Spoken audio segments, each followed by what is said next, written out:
이란의 돈줄로 불리는 섬도 폭격했습니다.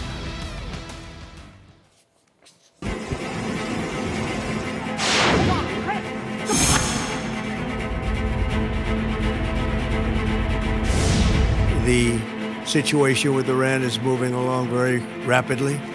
It's doing very well. Our military is unsurpassed. There's never been anything like it. Nobody's ever seen anything like it.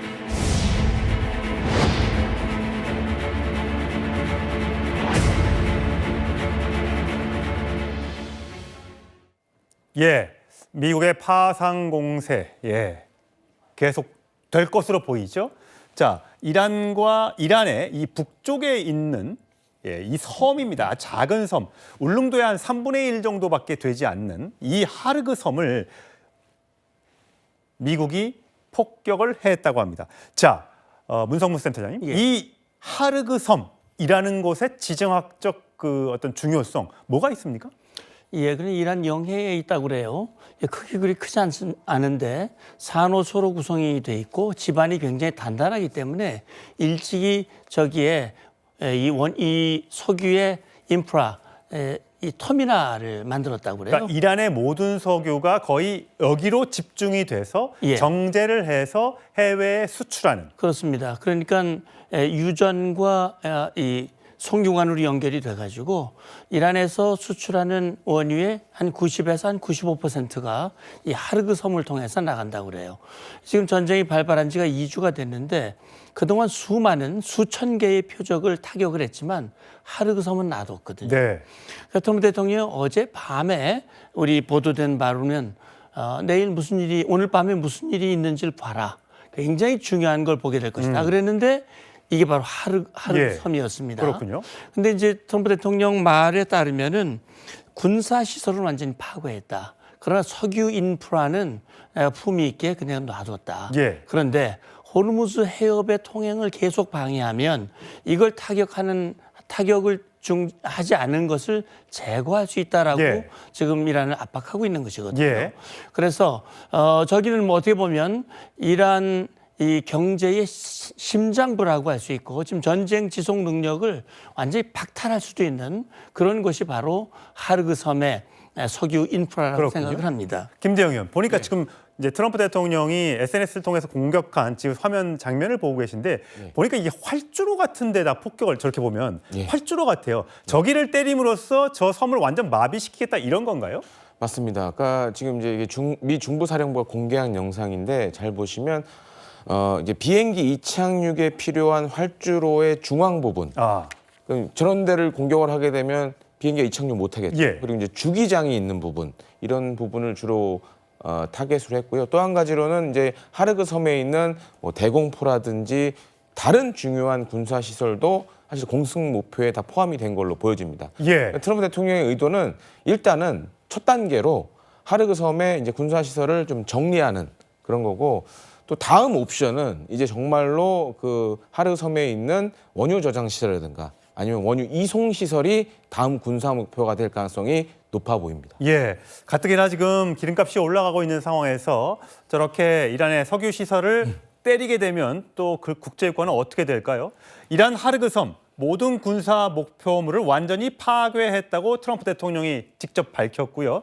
자, 반면에 이슬람 혁명 수비대 대변인은 이란의 석유와 에너지 인프라가 타격받는다면 중동 내에 있는 친미 석유 기업들의 시설도 파괴해서 잿더미로 만들겠다. 자, 이렇게 되면 문성문 센터장님, 이렇게 되면 지금 제가 좀 전에 말씀드린 것처럼 중동에서 석유를 공급받고 있는 많은 나라들이 피해를 받을 수밖에 없지 않겠습니까? 그렇습니다. 그렇기 때문에 트럼프 대통령도 그런 걸 염두에 두고 군사 목표물은 이제 파괴했고 타격을 했다고 그랬지만 석유 인프라는 그때는 놔뒀거든요. 이건 뭐 이미 혁명 수비대가 그 이전에도 이 시설을 타격을 한다면은 나머지가 다 피로 물들을 것이다. 이런 이제 아주 강력한 협박을 했어요. 그렇기 때문에 일단 석유 인프라는 둔 것 같고요. 그 대신 이제 지금 트럼프 대통령은 전쟁이 곧 끝날 것이다, 조기에 끝날 것이다라고 얘기를 하면서도 다음 한 주 동안 집중적인 타격을 또 예고를 하고 있거든요. 그렇기 때문에 지금 말씀하신 대로 지금 혁명 수비대도 조건을 달았어요. 에너지 인프라가 타격받는다면 했기 때문에 아직은 타격을 안 했지 않습니까? 그러니까 이제 타격을 받는다면 한다고 하는 거니까 트럼프 대통령 입장에서는 어쨌든 지금 호르무즈 해협을 푸는 것이 이제 목적입니다.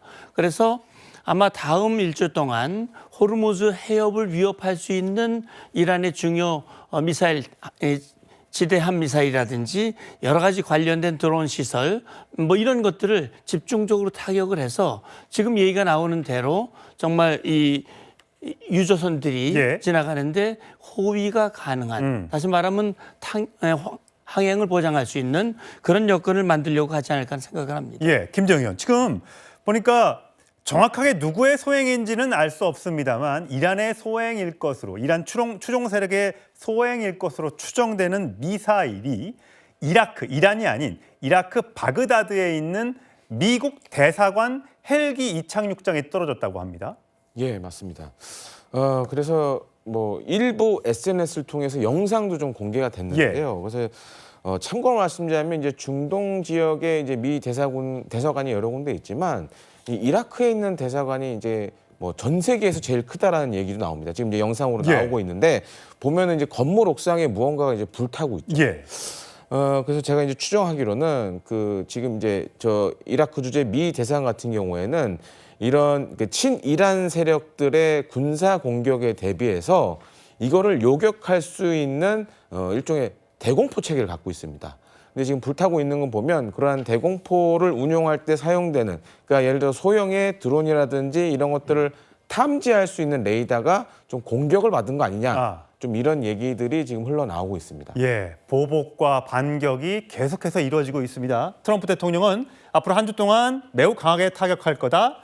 전쟁 종료 시점은 머지 않았을 수 있다. 내가 그렇게 느낄 때, 뼛속까지 그렇게 느낄 때 전쟁은 끝날 것이라고 예고한 상태입니다. 다음 그래픽이요.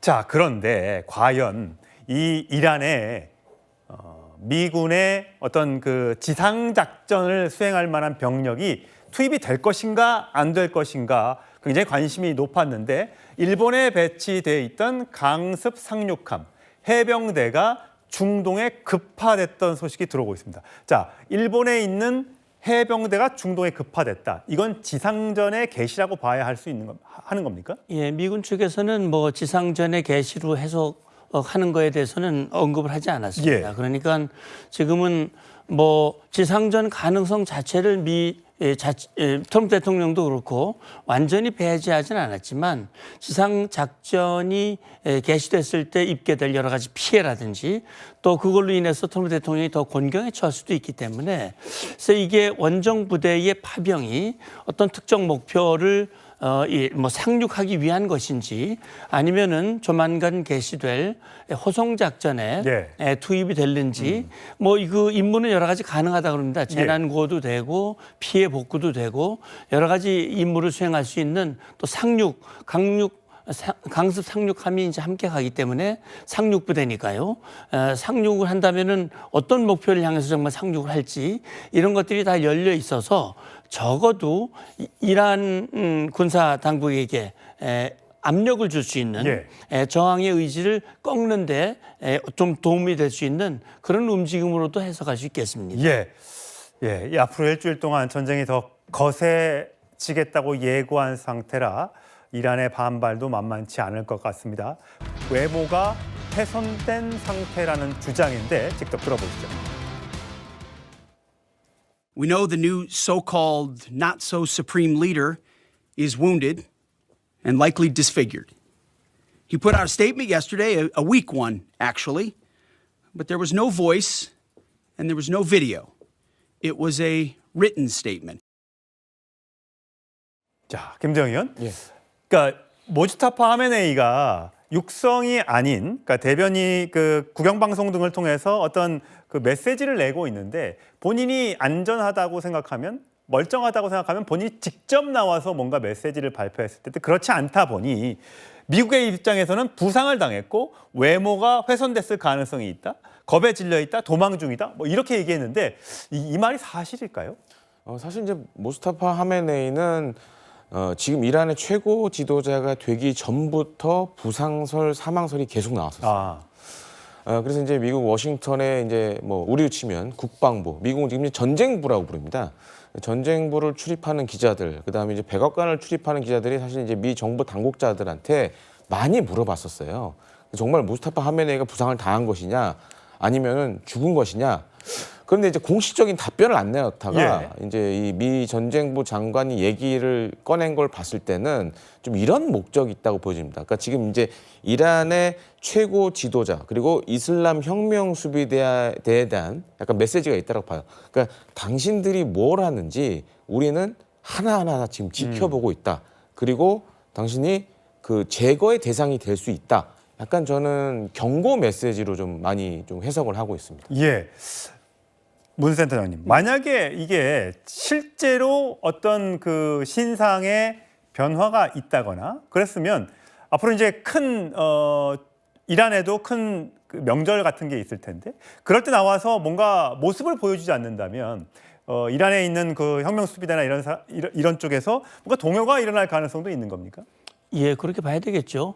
이게 지금 모스타바가 뭐 단순히 그냥 일부 부상을 입었다면 이게 뭐 여자 앵커의 입을 빌어서 그렇게 첫 성명을 내지 않을 것이고 뭐 목소리라도 내지 않았습니까? 그리고 실제 이 뭡니까 세습을 정당화하지 않는 세습을 아버지도 원하지 않았다고 하는데 혁명수비대가 모스타바를 후계자로 내세우면서 사실 아버지도 잃었고 가족도 잃었고 어떻게 보면 동정심을 불러일으켜서 정당성을 이렇게 높이려고 했다면 그 부상당한 모습을 보여주면 오히려 더 결집할 수 있지 않냐.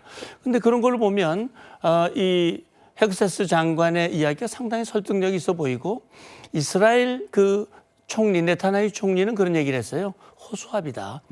혁명수비대가 자기의 권력을 유지하기 위해서 모스타바를 내세워서 이렇게 국민의 여론을 결집시키고 모아가는 것이다 라고 얘기를 했는데 모스타바가 제대로 리더십을 발휘하지 못하는 상황이라는 게 이 혁명수비대 주요 요원들과 또 국민들에게 알려진다면 상당히 지도부가 흔들릴 가능성도 배제할 수 없다라는 생각이 듭니다. 예, 지금 모스타파 하메네이 등에 대해서는 이란 지도부에 대해서는 미국에서 현상금 150억 원을 걸은 상태입니다. 미 국무부는 정의에 대한 보상 이런 프로그램을 만들고 어디에 있는지 결정적인 제보를 하는 사람에게 150억 원을 주겠다라고 예고한 상태고 뭐 점점 시간이 지나면 저 현상금도 더 올라가겠죠. 과연 모스타파 하메네이는 어디에 있는 걸까요? 이란 공습 초반부터 이례적으로 미국 중부사령부가 나서서 전략폭격기 3종을 직접 공개하고 나섰습니다.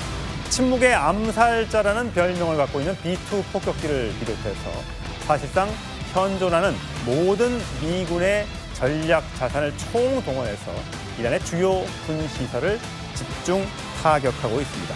관련 영상 이야기 들어보시죠. Our objectives are clear. First, we're destroying Iran's missile capabilities.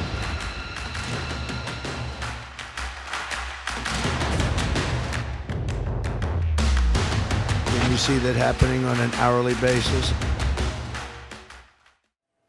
자, 김대영 의원. 미군도 지금 이란의 어떤 미사일 기지라든지 뭐 드론 시설 등등을 폭격하고 있는데 지금 사우디, 이란의 이 건너편에 있는 사우디아라비아에 있는 미군 공군 기지에 이 공중급유기 5대가 파손됐다는 보도가 나왔습니다. 아마 이라크에 뭔가 폭격이 있었던 미사일이 날아왔다는 지금 보도가 되고 있는데 저 사우디아라비아의 저 미군 기지 공중급유기 어떤 의미를 갖고 있습니까?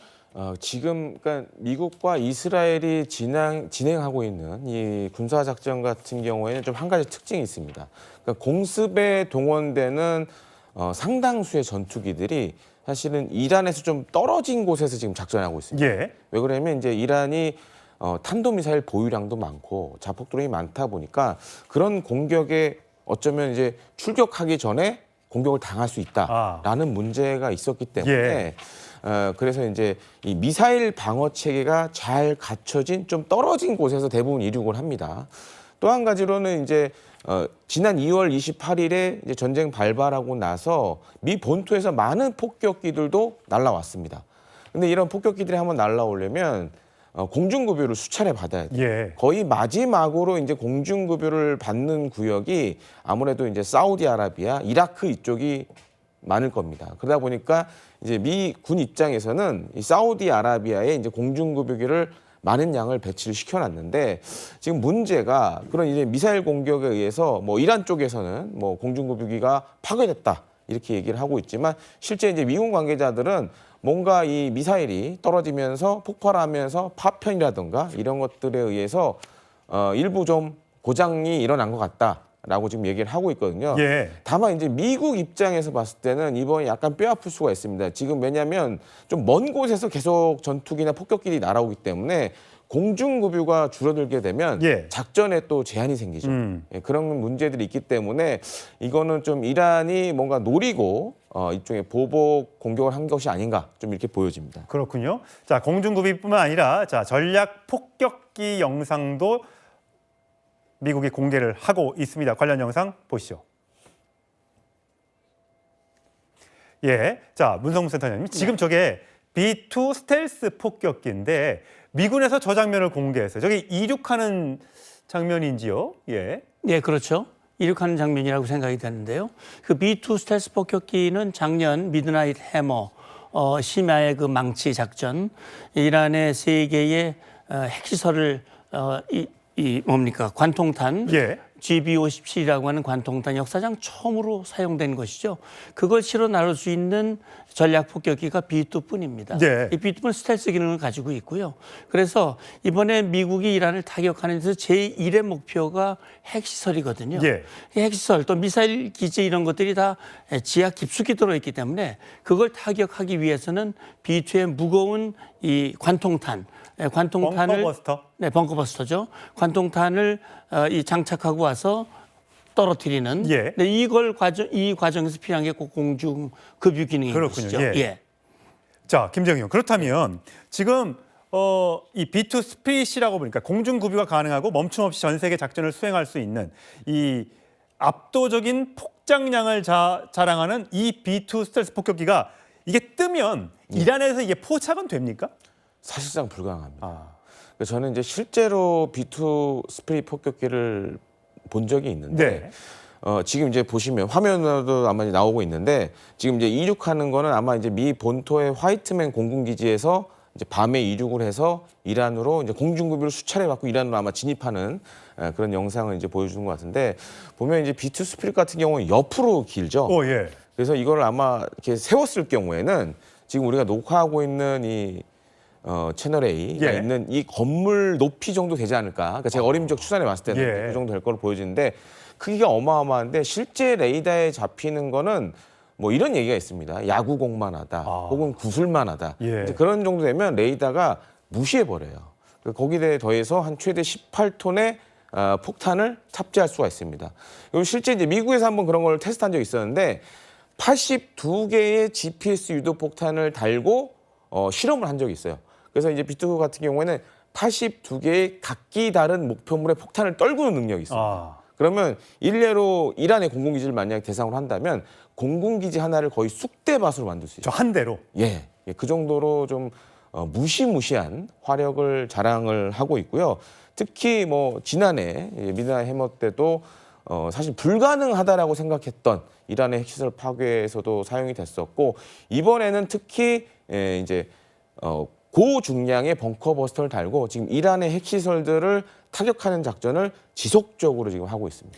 자, 문성센터장님, 이게 과연 전쟁이 이제 보름째를 접어드는데 미군도 뭐 하루에 뭐 1조 단위의 돈을 쏟아붓고 있다고 하고 이란도 미사일 시설이 폭격됐다고 하지만 여러 가지 드론을 날리는 등 대응을 하고 있기 때문에 이게 과연 언제까지 전쟁이 지속될 수 있느냐 이런 부분에 대한 우려가 많은데 언제까지 계속될 것 같으세요? 예, 뭐 지금으로서는 언제라고 단정적으로 말씀드리기는 어렵겠습니다만 어쨌든 미국으로서는 이걸 길게 끌고 가는 것은 바람직하지 않고 부담이 되기 때문에 트럼프 대통령도 곧 끝난다고 얘기를 했고 다음 한 주 원래 얘기할 때는 4 내지 6주라고 그랬거든요. 근데 지금 이제 2주가 지났고요. 다음 주가 되면 3주가 됩니다. 그래서 트럼프 대통령은 종결시키는 것은 내 손에 달려 있다. 내 결심이다. 뭐 뼈저린 그런 판단이 있을 때 된다.